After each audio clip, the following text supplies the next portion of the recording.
You've been here a lot, and we love having you. First time you're here for a live show. What would you Yeah. normally be doing at this hour? Sleeping. Yeah. No, home watching you. Oh, Steph. thank you Come so on. much. So kind. Did you watch the debate tonight? Did you? I did. Yeah. I did. Did you see anything you liked? Anything you didn't like? At one point I was like, did the Russians hack this too? It was weird, right? It was a little weird. Yeah. It was really weird. Like a lot of them, I think, should probably go home and go, what was I thinking? Yeah. I shouldn't be doing this. This is silly. Look at me up there. Like, come on, man. This is crazy. It should be. I feel as though over the course of the night, like people should be allowed to just leave. Right, If they yeah, feel like it's not yeah. going particularly well. Right. Yeah. Just go. Be like, I'm sorry, I'm gonna go. Yeah. Right. You, yeah. congratulations on your special is fantastic. 2 Emmy nominations. Why, thank you. And you, absolutely. You talked about President Trump a fair amount in the special, and a lot of people, I think in this era, for people like you and I, have said, oh my God, it must be so easy writing jokes about him. I don't find that necessarily to be true. Do you find that to be true? No, I don't. Yeah. Because there really isn't anything that we can write that's funnier than the things that he actually said. I know. I mean, like you just said, like I know nothing. I mean, how can you can't? Yeah. And if we said it, it would seem like, oh, you just hate him. It's like, Exactly. I Like, also no. just want you to know he said it too. Exactly. Yeah. Exactly. So and also the audience is so polarized. It's like either they hate him or they love him, and so it's kind of hard to get everybody to You've made it very land. clear. I think you do a great service to your audience because you right off the top let them know I if let they've them made a know. mistake. Yeah. Yeah, I let them know. You're gonna hear something. Yeah. and if you come to my show and you don't think you're gonna hear something, oh, you messed up again. That's 2 mistakes.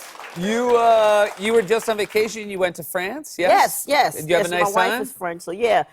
It was hot. Yeah. Well, it was. Europe There had doing this that crazy heat wave. records. Yeah. And we were in the south of France, near the right on the Mediterranean, and it was nice. But like you said, with that heat, and this time, my wife, they picked an apartment that was like way up on this hill, so every time you go down to the beach, there was like over 100 steps to get back up to the apartment. So some days I was like, I ain't going to that beach. I was like, I can look at it from here. It looks nice.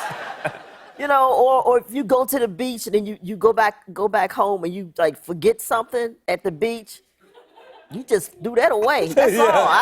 I'm not going back for that. Yeah. No. Like a towel, a kid. I'm not going back. Your kids like the beach? They love the beach. See, that's my problem. I don't like the beach either. My 2 boys love the beach, and I'm just screwed. I'm like you now. You got to put up with it, right? Right. For your kids. And what do you do? You sit on the beach and then you're just annoyed, right? Yeah. Because either you're in the water or you're not in the water. Yeah. And if you're not in the water, you're just sitting there burning up. And if I had to sit anywhere, the last place I'd pick would be the sand. Right. Like, if people say, go read a book, I'd be like, why can't I read a book at home? In the air conditioner. Yeah, in in a thing they built for sitting. Oh. Like chair or a couch. Yes. And then they say, go swimming, and then you come out and then you get worse. Like, the only thing that's worse than dry sand is like wet sand. Right, yeah. It's the worst. And then, my wife's like, stop bitching about this in front of the kids. Yeah. Exactly. Because they don't want me to. I'd be like, kids, you want to go inside and read books? They're like, no. Yeah. That's me. I try to go, ooh, I think there was some ice cream inside. You want ice cream? You want ice cream? You brought them inside. Yeah. You are. It's a kind of one of the interesting things about the category you're nominated in because stand-up specials sort of end up with other variety specials, and so you were actually nominated in the same category as Beyonce this year. Yes. Yeah. Yes. Yeah, I mean that's an accomplishment in its own right. Me, Beyonce, Bruce Springsteen. Yeah, the crew. Heard of them? What the hell? Has that happened to you before? You've been nominated before. Yeah, and I always get these crazy categories. Like one year was me. I was up against Tony Bennett's Life.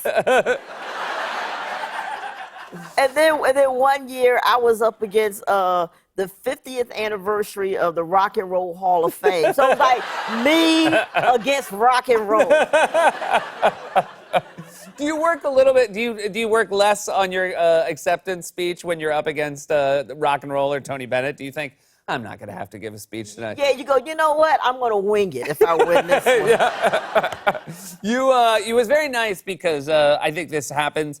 People in show business are very, they try to congratulate other people in their category, let them know that, hey, we're going to be friends no matter what. And you, even though you were in France, you congratulated Beyonce and you posted a video. And do you mind if we show that real quick? Sure. Let's take a look.